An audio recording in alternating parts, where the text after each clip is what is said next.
extremely important because this is for labor all over the world. The lockdown, because of the pandemic, has hit the labor community the most. In other countries, it is still peaking.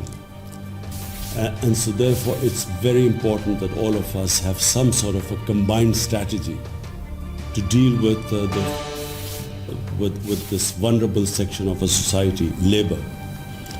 I will just give you an idea of what we went through, what Pakistan went through when we imposed the lockdown to stop the spread of the virus. We were faced with this twin challenge. On the one hand, we had to deal with a spreading disease which we knew would overwhelm our hospitals. Our healthcare we knew could not cope if suddenly this virus peaked. So on one hand, we had to slow the spread of the virus. But then we had this other problem. What do we do with this informal part of our economy where most of people were self-employed, where the labor force was not registered, so we had no record of our labor force. So when the moment we imposed the lockdown, suddenly all these people became unemployed. And not just unemployed, the self-employed people or the people who were not registered, and that's the majority of the labor in our country, in the informal sector. Now the problem we faced was that this labor, their families depended upon the incomes, the daily incomes or the weekly incomes of this labor. And if they could not earn, their families could not eat. So in the beginning we had the situation in the first 2-3 weeks where cars going into poor areas of our society were actually attacked by people who were hungry. So therefore we came up with this idea of a smart lockdown. We decided that we would on the one hand stop all places where there were public gatherings, so schools, colleges, marriages, anywhere, sports activities, everything we stopped. But on the other hand, we allowed other activities like construction and agriculture. We did not stop any workers in the agriculture area because, of course, then we would have had a huge food crisis. But construction activity, which employs most amount of workers in our cities, we opened it up fairly quickly.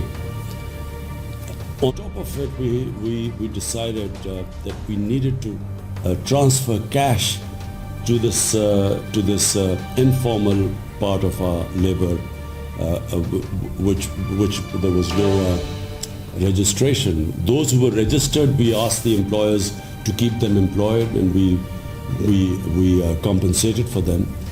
But the ones who weren't registered, we set up the system of people registering with our SAS program, which was this program through which we distributed money. We had desks everywhere where people were registering there. We had them checked. And then in Pakistan's history, never was so much money transferred to so many people in such a short space of time. So that's saved us from some of the worst aspects of the lockdown. For instance, we saw what was happening in India. India did the opposite. They went for a curfew almost. And they had the huge problem of millions of migrant workers who were just left stranded. And on top of it, their poverty, because of this very strict lockdown, their poverty rates have gone up. But having said this, the future is very uncertain. We don't know how long the economy will take to recover from the impact of this lockdown. So no one is sure right now where we are headed.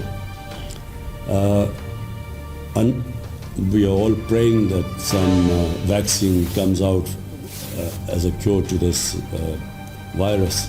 But in the meantime, this uncertainty prevails. And what is what we all know, the most vulnerable section of our society remains our labor.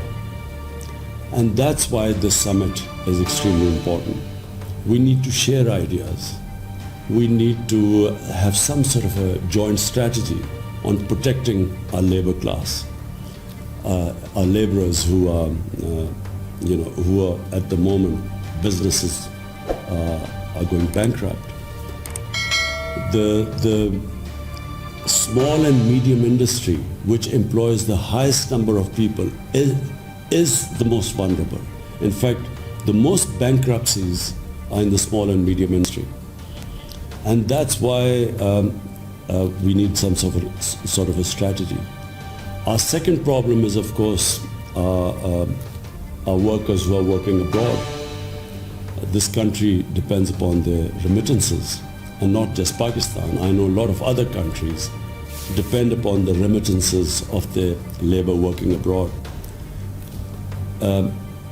Mr. Guy Ryder, we need some strategy of how we can convince these countries to be a bit more sympathetic, even though we know all countries are facing huge problems right now. But we need them to be sympathetic to these laborers, to these laborers who are working in countries which we know are facing problems. Secondly, we need some joint strategy, how we can soften the impact on laborers all over the world. So I thank you again for holding this very important conference at a very critical juncture in history as far as labor is concerned. And we would love to share ideas with other people. We would like to know what other countries are planning to do, what their experiences are. We will of course keep people other countries updated with what we are facing and what we feel the way forward is. But this conference is a beginning, I feel. After that, this constant exchange of ideas I'm sure will help all of us to help our labor.